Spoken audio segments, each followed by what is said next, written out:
नमस्कार, मैं हूं वीरेंद्र कुमार झा और आप इस समय देख रहे हैं खबर तक। बिहार की राजनीति इस समय किस करवट बैठेगी कहना मुश्किल हो रहा है। कहना इसलिए नहीं मुश्किल हो रहा है कि इस पर कोई परमुटेशन और कॉम्बिनेशन का फार्मूला फिट नहीं हो रहा है, बल्कि कहना कठिन इसलिए हो रहा है क्योंकि एक तरफ जहां बीजेपी इस मामले में मुंह फुलाए बैठी हुई है, तो वहीं दूसरी तरफ जेडीयू तरह तरह की बातें कह रही है। बीजेपी के जो नेता अमित शाह जैसे बड़े नेता जब बिहार में चुनाव हो रहा था तब यह बात कहा करते थे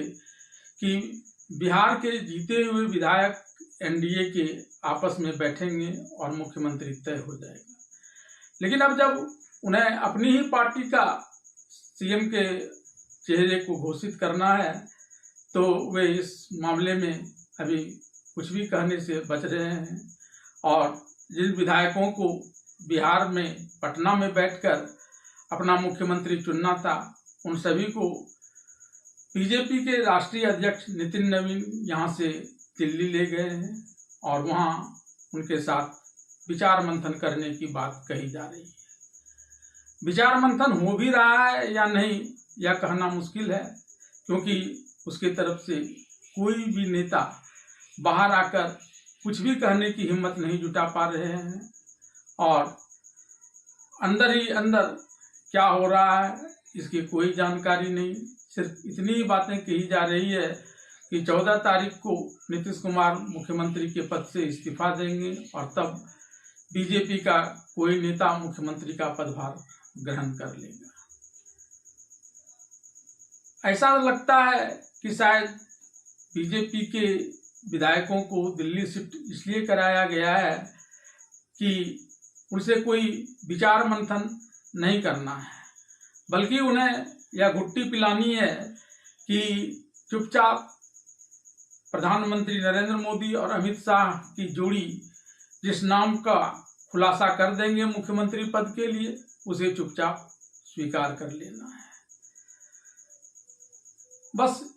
शायद यही बात हो रही है जिस कारण बाहर कोई भी बात नहीं आ पा रही है और दूसरी तरफ जेडीयू वह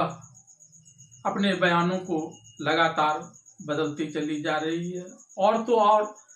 आरजेडी जिसकी बिहार में इस समय कोई हैसियत नहीं है, वह भी नीतीश कुमार के सहारे सत्ता में आने का ख्वाब देखने लगी है और इसके लिए जेडीयू के पास प्रस्ताव भी भेज दिया है कि नीतीश कुमार ही मुख्यमंत्री बने रहेंगे। इसके अलावा एनडीए के घटक दल एलजेपी रामविलास भी अपनी चाल चल रही है और वह उत्तर प्रदेश में सभी सीटों पर चुनाव लड़ने की बात कहकर एनडीए के अंदर दबाव बनाने में जुटी हुई है ताकि इस बदले हुए परिदृश्य में उसे कुछ और बड़ा लाभ मिल जाए। बात जेडीयू के नेताओं की करें तो जो नीतीश कुमार पहले ट्वीट कर चुके हैं इस मामले में कि राज्यसभा में जाने के बावजूद वे बिहार की राजनीति में अपनी पकड़ बनाए रखेंगे, क्योंकि उसे जनता का कल्याण करना है, बिहार का कल्याण करना है। वैसे नीतीश कुमार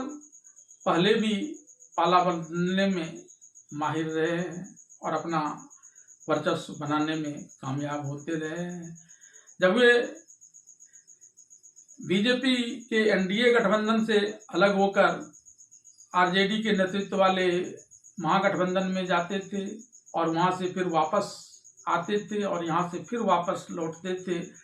तब वे कोई न कोई अच्छा सा बहाना ढूंढ लेते थे ताकि जनता का प्रेम उनके प्रति बना रहे। और अब तो वे यह भी कह सकते हैं कि अरे अब मेरी तो उम्र हो गई न जी, अब मैं कुछ कुछ भुला जाता हूं जी। तो इस परिस्थिति में भला क्या परमुटेशन और कॉम्बिनेशन काम करेगा। बात अंदर ही अंदर अपना वर्चस्व बनाने की है। नीतीश कुमार जहां केंद्र में भी कोई बड़ा ओहदा पाने के तरफ अपना दांव चल रहे हैं और अपने बेटे निशांत कुमार को बिहार में भी कुछ बड़ा पद दिलाने के प्रयास में जुटे हुए हैं। तो वहीं बीजेपी भी अपने मुख्यमंत्री के उम्मीदवार का नाम गोपनीय रखकर बिहार की राजनीति में अपनी पैठ और ज्यादा बढ़ाने का प्रयास में जुटी हुई है। बिहार जेडीयू के प्रदेश अध्यक्ष उमेश कुशवाहा ने इस बात की घोषणा कर दी कि नीतीश कुमार प्रोटोकॉल के तहत वहाँ राज्यसभा की सदस्यता ग्रहण करने के लिए गए हैं और जल्दी बिहार आएंगे और फिर उनके हिसाब से ही बिहार का मंत्रिमंडल तय होगा, सब कुछ वही देखेंगे। वहीं निशांत कुमार को लेकर उन्होंने इशारे में कहा कि आगे आगे देखते जाइए कि क्या होता है, निशांत कुमार को कोई बड़ा ओहदा भी मिल सकता है, इशारा इस तरफ था। हालांकि लोग इसे लेकर तरह तरह के कयास लगा रहे हैं। वहीं मुख्यमंत्री नीतीश कुमार जब दिल्ली गए तो वे भी अपनी बातों से मुकर गए हैं और यू टर्न ले लिया है और अब वे ये कहने लगे हैं कि मैं तो पहले भी दिल्ली में था और अब जब दिल्ली चला आया हूँ तो अब यहीं रहूँगा, बिहार नहीं जाऊँगा और बिहार में अब नया कुछ होगा जिसे आप देखेंगे। यानी उनका इशारा यह है कि वह केंद्रीय मंत्रिमंडल में भी शामिल हो जाएं और अपने बेटे निशांत कुमार को भी बिहार में कुछ दिलवा सकें। हालांकि जेडीयू के प्रदेश अध्यक्ष ने आरजेडी के प्रस्ताव को सिरे से नकार दिया, यह कहते हुए कि जिस पार्टी को जनता ने ही नकार दिया है मैं उसका भला क्यों सहयोग लूंगा। लेकिन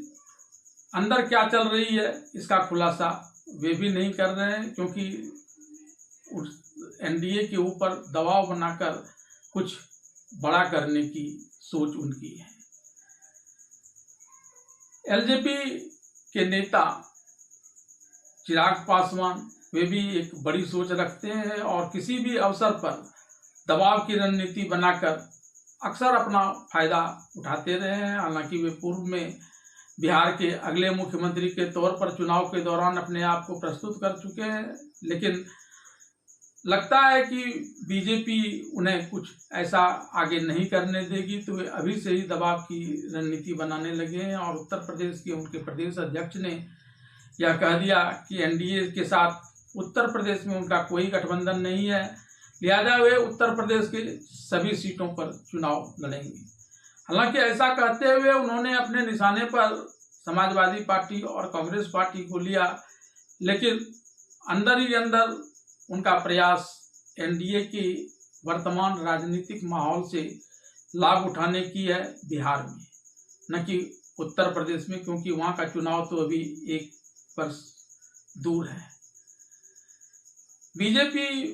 अपना पत्ता नहीं खोल रही है। हाँ, उसने अपने विधायकों को वहां बुलाकर जरूर इस बात के लिए सहमत कर लिया होगा कि प्रधानमंत्री नरेंद्र मोदी और अमित शाह की जोड़ी जो कुछ भी जिसे भी बिहार के मुख्यमंत्री के नाम के रूप में घोषित करेंगे उसे हर किसी को मानना पड़ेगा और यही पाठ उन्हें लगातार पढ़ाया जा रहा होगा, ऐसा प्रतीत होता है। अंदर हो क्या रहा है यह मैं नहीं कह सकता, क्योंकि परमुटेशन कॉम्बिनेशन बन नहीं रहा है और उसकी वजह मैंने आपको बता दी कि क्यों नहीं बन रहा है। ऐसे में अब बिहार की राजनीति को लेकर यही कहा जा सकता है कि आगे आगे देखते जाइए होता है क्या।